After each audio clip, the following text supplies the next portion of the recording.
dans le supraréalisme, le but, c'est de créer plus vivant, plus fort que le vrai. Par rapport au vrai, quand on regarde quelque chose dans la vie quotidienne, on ne peut pas voir ça. Il faut que ce soit plus fort que le vrai, plus vivant. Toute ma vie, j'ai cherché la différence et la difficulté. Chercher des expressions artistiques qui n'ont pas une ressemblance avec ce qui existe.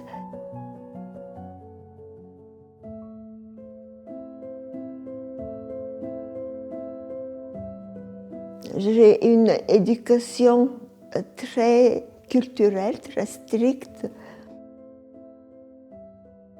Quand j'étais jeune, je jouais du piano. J'ai commencé à faire la peinture à l'âge de 4 ans. Quand j'étais en Bulgarie, je suis entrée à l'école de beaux-arts à l'âge de 13 ans. C'est là que j'ai subi vraiment les difficultés de m'adapter. À l'Académie de beaux-arts, tout ce que nous apprenions servait comme propagande du régime. Pour les communistes, la culture servait de propagande. Et pour moi, c'était impardonnable. Je sentais que je ne pouvais pas vivre dans ce pays où j'étais limitée. Je suis arrivée en France en 1966. Quand j'ai traversé la frontière, j'ai un cri de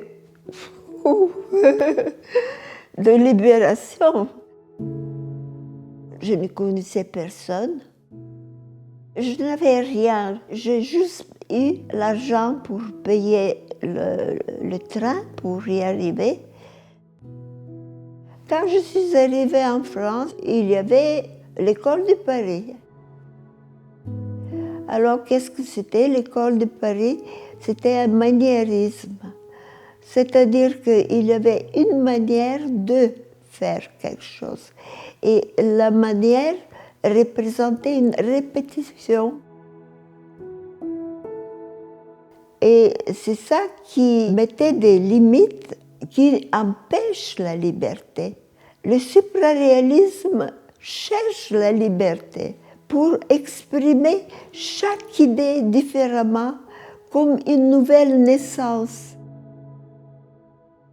Depuis 55 ans de carrière, j'ai fait plus de 100 expositions personnelles dans le monde.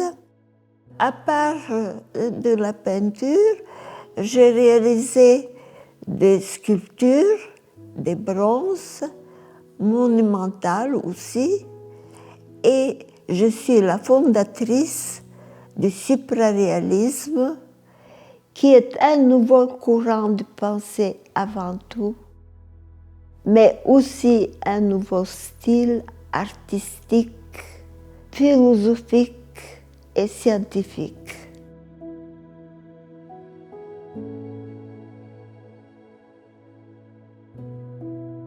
Moi, j'ai été toujours supraréaliste parce que toujours je cherchais à exprimer l'invisible. En mettant en avant ce qui est invisible, c'est-à-dire ce qui est à l'intérieur du psychisme humain, une œuvre supraréaliste est plus vivante que le vrai. Le supraréalisme a existé déjà avant. Morgan Snell faisait du supraréalisme. Il y avait Di Maccio. C'était dans les années 50. À l'époque, l'art supraréaliste n'avait pas une base théorique. Sandorfi, par exemple, un grand artiste supraréaliste, ils l'ont classé hyperréaliste. Alors qu'il n'a jamais été hyperréaliste, puisque ses œuvres expriment le fond de l'âme.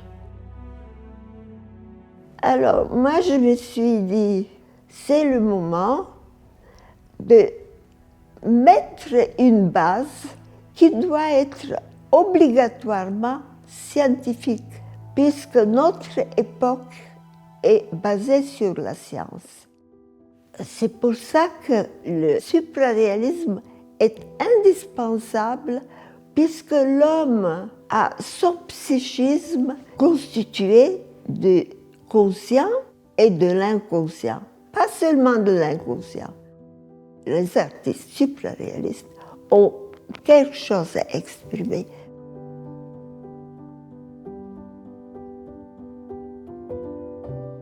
C'est le psychisme de l'homme qui m'intéresse depuis toujours. Et depuis 3 ans, j'ai développé la collection des états d'âme, où chaque tableau représente un état d'âme. C'est une beauté qui est dirigée vers toutes les qualités et tous les défauts de l'homme pour représenter la totalité de son psychisme. Il y a 2 mondes qui existent dans le même tableau. Il y a le monde qui est visible, qui est le réel, et le monde invisible, incorporé dans des visages de créatures. Le psychisme est particulièrement intéressant parce qu'il est invisible. Il se situe au-delà de ce qui est observable et que l'on définit comme le mur quantique. C'est un autre monde où le temps et l'espace n'existent pas. Notre conscient et notre inconscient n'ont pas de dimension observable et sont intemporels. Depuis l'année 2000, j'ai créé plusieurs ouvrages pour chercher le lien entre ma peinture et la science.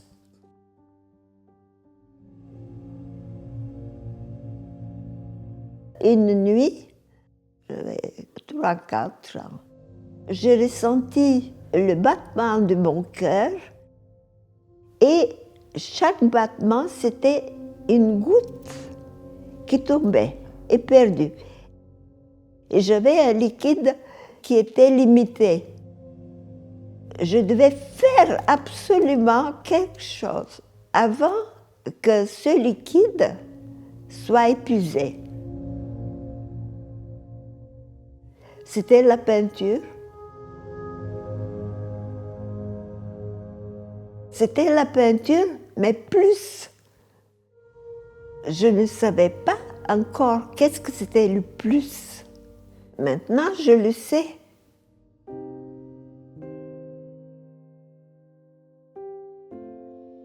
Maintenant, je sais que je dois laisser des traces après moi.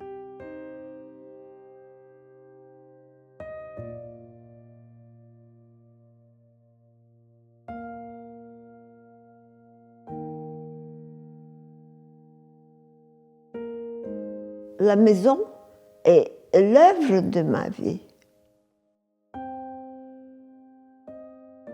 C'est une maison supraréaliste parce qu'elle est liée au sens et elle est stimulée par mon idéal, l'idéal de ma vie.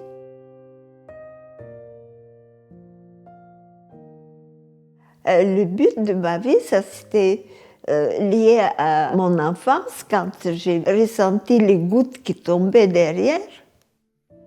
En fait, faire quelque chose, c'était ça. Faire quelque chose pour l'humanité quelque chose d'utile avec les problèmes planétaires, avec les crises qui ne sont pas seulement économiques, sont sociales, humanitaires. Notre époque ne peut plus être inconsciente.